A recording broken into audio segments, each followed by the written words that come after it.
Par Louis Stevenson, L'île au trésor. Deuxième partie, le maître coq. Chapitre 10, le voyage.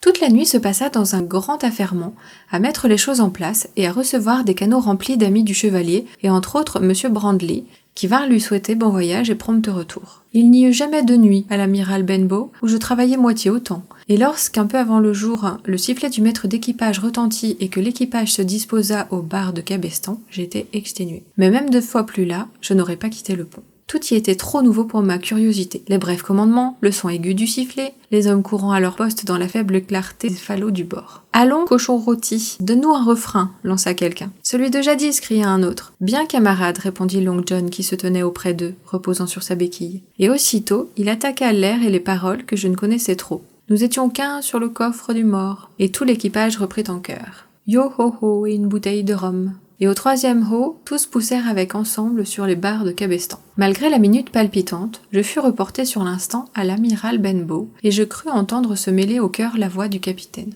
Mais coup sur coup, l'ancre sortit de l'eau, ruisselante, et s'accrocha au bossoir. Puis les voiles prirent le vent, la terre et les navires défilèrent à droite et à gauche. Avant que je me fusse couché pour prendre une heure de repos, le voyage de l'Hispaniola était commencé, et elle voguait vers l'île au trésor. Je ne relaterai pas en détail ce voyage. Il fut des plus favorisés. Le navire se montra excellent, les gens de l'équipage étaient de bons matelots, et le capitaine connaissait à fond son métier. Toutefois, avant d'atteindre l'île au trésor, il se produisit 2 ou 3 incidents dont je dois rapporter. Pour commencer, M. Arrows se révéla pire encore que ne le craignait le capitaine. Il n'avait pas d'autorité sur les hommes, et avec lui, on ne se gênait pas. Mais ce n'était pas le plus grave, car, après 2 ou 3 jours de navigation, il ne monta plus sur le pont qu'avec des yeux troubles, des joues enflammées, une langue balbutiante, bref, avec tous les symptômes d'ivresse. À plusieurs reprises, il fut mis aux arrêts. Parfois, il tombait et se blessait, ou bien il passait toute la journée étendu dans son hamac de la dunette. D'autres fois, pour 1 jour ou 2, il était presque de sang-froid et remplissait à peu près ses fonctions. Cependant, nous n'arrivions pas à découvrir d'où il tenait son alcool. C'était l'énigme du bord. Malgré toutes nos recherches, nous ne pûmes la résoudre. L'interrogeait-on directement, il vous riait au nez quand il était ivre, et s'il était de sang-froid, il jurait ses grands dieux qu'il ne prenait jamais autre chose que de l'eau.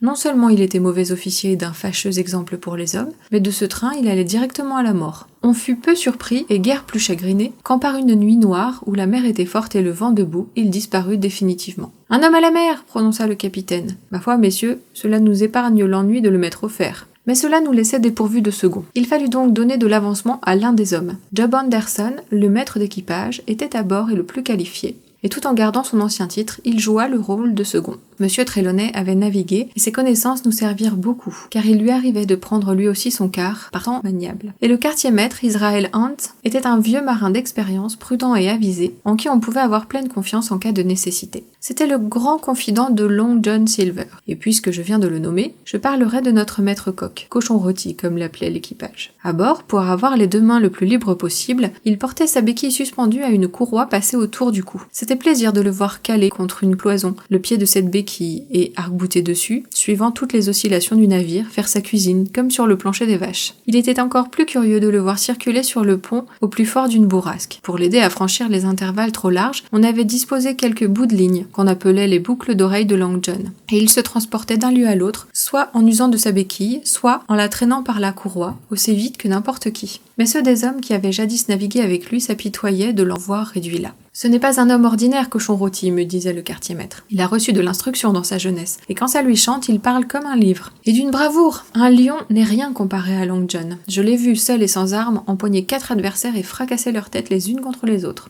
Tout l'équipage l'aimait, et voir lui obéissait. Il avait la manière de leur parler à tous et de rendre service à chacun. Envers moi, il était d'une obligeance inlassable, et toujours heureux de m'accueillir dans sa cuisine, qu'il tenait propre comme un sous-neuf, et où l'on voyait des casseroles reluisantes pendues au mur, et dans un coin une cage avec son perroquet. « Allons, Hawkins, me disait-il, viens faire la causette avec John, tu es le bienvenu entre tous, mon fils. Assieds-toi pour entendre les nouvelles. Voici Capitaine Flint. J'appelle mon perroquet ainsi, en souvenir du fameux flibustier. Voici Capitaine Flint qui prédit la réussite à notre voyage. Pas vrai, capitaine ?» Et le perroquet de prononcer avec volubilité « Pièce de 8, pièce de 8, pièce de 8 » jusqu'au moment où John couvrait sa cage avec son mouchoir. Vois-tu, Hawkins, me disait-il, cet oiseau est peut-être âgé de 200 ans. Ils vivent parfois plus que cela. Et le diable seul avait plus de crimes que lui. Il a navigué avec England, le grand capitaine England, le pirate. Il a été à Madagascar, au Malabar, à Suriname, à Providence, à Portobello. Il assistait au repêchage des galions de la Plata. C'est là qu'il a pris pièce de 8. Rien d'étonnant. Il y en avait 350 000, Hawkins. Il se trouvait à l'abordage du vice-roi des Indes, au large de Goa. Oui, lui-même.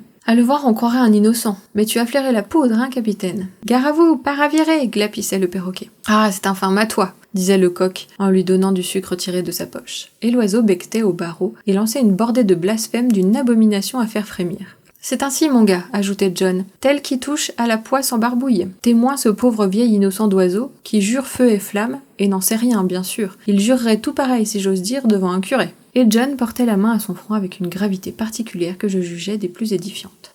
Cependant, le chevalier et le capitaine Smollett se tenaient toujours sur une défensive réciproque. Le chevalier n'y allait pas par 4 chemins. Il détestait le capitaine. Le capitaine, de son côté, ne parlait que pour répondre aux questions, et encore de façon nette, brève et sèche, sans un mot de trop. Il reconnaissait, une fois mis au pied du mur, qu'il s'était apparemment trompé sur le compte des hommes, que certains étaient actifs à souhait, et que tous s'étaient fort bien comportés jusqu'ici. Quant au navire, il avait conçu pour lui un goût extrême.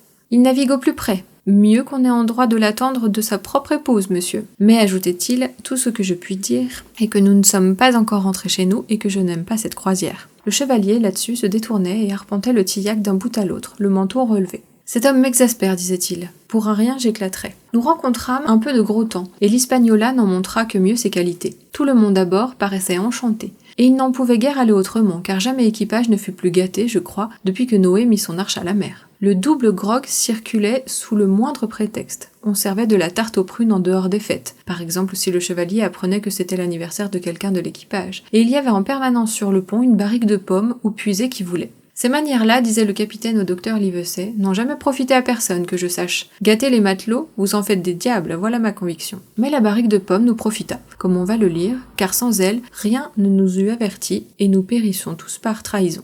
Voici comment la chose arriva.